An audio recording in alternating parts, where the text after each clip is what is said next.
ವೇದಿಕೆ ಮೇಲೆ ಇರ್ತಕ್ಕಂಥ ನಮ್ಮ ಹಿರಿಯರು, ಈ ರಾಜ್ಯದ ಮುಖ್ಯಮಂತ್ರಿಗಳು ಆಗಿರ್ತಕ್ಕಂಥ ಸನ್ಮಾನ್ಯ ಸಿದ್ದರಾಮಯ್ಯ ಸಾಹೇಬ್ರೆ, ಹಿರಿಯರು, ಈ ರಾಜ್ಯದ ಉಪಮುಖ್ಯಮಂತ್ರಿಗಳು, ನನ್ನ ಮಾರ್ಗದರ್ಶಕರು ಆಗಿರ್ತಕ್ಕಂಥ ಸನ್ಮಾನ್ಯ DK ಶಿವಕುಮಾರ್ ಸಾಹೇಬ್ರೆ, ಇವತ್ತಿನ ಈ ಕಾರ್ಯಕ್ರಮದ ಅನುಮಾನಗಳು, ನಿಮ್ಮ ಸಂಘದ ಅಧ್ಯಕ್ಷರಾಗಿರ್ತಕ್ಕಂಥ ಸನ್ಮಾನ್ಯ ಚಂದ್ರಶೇಖರ್ ನುಗ್ಲಿ ಅವರೇ, ಅದೇ ರೀತಿ ಹಿರಿಯ ಸಾಹಿತಿಗಳು, ನನಗೂ ಕೂಡ ಒಂದು ರೀತಿಯಲ್ಲಿ ಮಾರ್ಗದರ್ಶಕರಾಗಿರ್ತಕ್ಕಂಥ ಡಾಕ್ಟರ್ ಬರಗೂರು ರಾಮಚಂದ್ರಪ್ಪನವರೇ, ನಿಮ್ಮೆಲ್ಲರ ಪರವಾಗಿ ವಿಧಾನಸಭಾ ಹೊರಗಿರಲಿ, ಆದರೆ ವಿಧಾನಸೌಧದ ಒಳಗೆ ನಿಮ್ಮ ಪರವಾಗಿ ಧ್ವನಿ ಎತ್ತಕ್ಕಂಥ ನಿಮ್ಮ ಪುಟ್ಟಣ್ಣ ಅವರೇ, ಅದೇ ರೀತಿ ಅವರ ಜೊತೆಗೆ ಮತ್ತೊಬ್ಬ ಹೋರಾಟಗಾರರು, ನಿಮ್ಮ ಪರವಾಗಿ ಧ್ವನಿಯಾಗಿರ್ತಕ್ಕಂಥ ಸನ್ಮಾನ್ಯ ರಾಮೋಜಿಗೌಡ್ರೆ, ಅದೇ ರೀತಿ ಬಸವರಾಜ್ ಗುರಿಕಾರ್ ಇದ್ದಾರೆ, ನಾರಾಯಣ ಸ್ವಾಮಿ ಅವರಿದ್ದಾರೆ, ವೇದಿಕೆ ಮೇಲೆ NPS ಹೋರಾಟಗಾರರು ಮುಂಚೂಣಿಯಲ್ಲಿ, ಹಾಗೆ ನಮ್ಮ ಚುನಾವಣೆ ಪೂರ್ವಕವಾಗಿ ನಿಮ್ಮ ಪರವಾಗಿ ಧ್ವನಿ ಎತ್ತಕ್ಕಂಥ ಶಾಂತಾರಾಮ್ರವರೇ, ಚಲೋಣ್ಣನವರ ಪುತ್ರರಾಗಿರ್ತಕ್ಕಂಥ ಸನ್ಮಾನ್ಯ ಸಚಿನ್ ಅವರಿದ್ದಾರೆ, ಅವರಿಗೂ ಕೂಡ ಗೌರವವನ್ನು ಕೊಡಲಿಕ್ಕೆ ಇಷ್ಟಪಡ್ತೀನಿ. ಮತ್ತೆ ನಾನೊಬ್ಬ ಶಿಕ್ಷಣ ಸಚಿವನಾದ ಮೇಲೆ ಆ ಸಂದರ್ಭದಲ್ಲಿ ನಿಮ್ಮ ಅಧ್ಯಕ್ಷರಾಗಿ ಸನ್ಮಾನ್ಯ ನಾಗೇಶ್ವರ ಅವರು ಕೂಡ ಇದ್ದಾರೆ, ಅವರಿಗೂ ಕೂಡ ನಾನು ಗೌರವವನ್ನು ಕೊಡಲಿಕ್ಕೆ ಇಷ್ಟಪಡ್ತೀನಿ. ಮತ್ತು ವೇದಿಕೆ ಮೇಲೆ ಇರ್ತಕ್ಕಂಥ ದಯವಿಟ್ಟು ಕ್ಷಮಿಸಬೇಕಾಗತ್ತೆ, ಎಲ್ಲರಿಗೂ ಕೂಡ ಶಿಕ್ಷಕ ಬಂಧುದವರು ಇರ್ಬೋದು, ಸನ್ಮಾನಿತರು ಇರ್ಬೋದು, ಎಲ್ಲರೂ ಕೂಡ ಸಂಘದ ಪದಾಧಿಕಾರಿಗಳು ಯಾರ್ಯಾರು ಇದ್ದೀರಿ ಎಲ್ಲರೂ ಕೂಡ ಯಾರ್ಯಾರು ಸನ್ಮಾನವನ್ನು ಈ ಭಾಗದಲ್ಲಿ ತಗೊಂಡಿದ್ದೀರಿ, ಪಾಪ ತುಂಬ ಮೂಲೆಯಲ್ಲಿ ಕೂರಿಸಿದ್ದಾರೆ, ಎಲ್ಲ ಗುರುಗಳಿಗೂ ಕೂಡ ನಾನು ವಿಶೇಷವಾಗಿರ್ತಕ್ಕಂಥ ಗೌರವವನ್ನು ಈ ಸಂದರ್ಭದಲ್ಲಿ ಕೊಡಲಿಕ್ಕೆ ಇಷ್ಟಪಡ್ತೀನಿ. ಮತ್ತೆ ಇತಿಹಾಸದಲ್ಲಿ ನನಗಂತ ಸಂಘಟನೆಯಲ್ಲಿ ಇವತ್ತು ಶಕ್ತಿಯನ್ನ ತೋರಿಸಿರ್ತಕ್ಕಂಥ ನಮ್ಮ ಮುಂಭಾಗದಲ್ಲಿರ್ತಕ್ಕಂಥ ರಾಜ್ಯದ ವಿವಿಧ ಭಾಗದಿಂದ ಬಂದಿರತಕ್ಕಂಥ ಎಲ್ಲ ಗುರುಗಳಿಗೂ ಕೂಡ ನನ್ನ ಗೌರವವನ್ನು ನಾನು ಕೊಡಲಿಕ್ಕೆ ಇಷ್ಟಪಡ್ತೀನಿ. ಗುರುಗಳೇ, ನಾನು ಹೆಚ್ಚು ಭಾಷಣ ಮಾಡ್ತಕ್ಕಂಥ ಅವಶ್ಯಕತೆ ಇದೆ ಅಂತೇಳಿ ಭಾವಿಸೋದಿಲ್ಲ.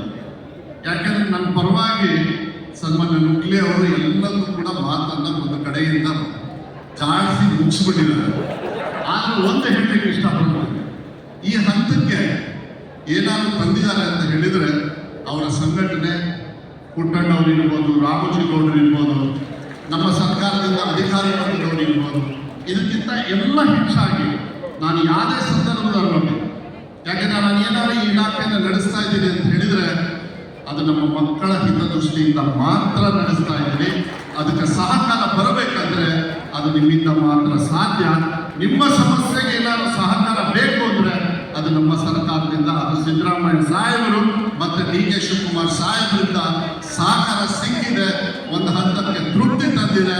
ಆ ತೃಪ್ತಿಯಲ್ಲಿ ತಾವು ಕೂಡ ಚಪ್ಪಾಳೆ ಮೂಲಕ ವಿಶ್ವಾಸವನ್ನ ಇವತ್ತು ಸಿದ್ದರಾಮಯ್ಯ ಸಾಹೇಬರಿಗೆ ಕೊಡಬೇಕಾಗ್ತದೆ. ನಾನು ತುಂಬ ಬರ್ಕೊಂಡು ಬಂದಿದ್ದೇನೆ ಸಿಕ್ಕಾಪಟ್ಟೆ ಭಾಷಣ ಮಾಡೋಣ ಅಂತ ಹೇಳಿ, ಯಾಕಂದ್ರೆ ಬದಲಾವಣೆಯನ್ನು ತರಬೇಕಾದ್ರೆ ಟೀಕಾ ಟಿಪ್ಪಣಿಗಳು ಆಗ್ತವೆ.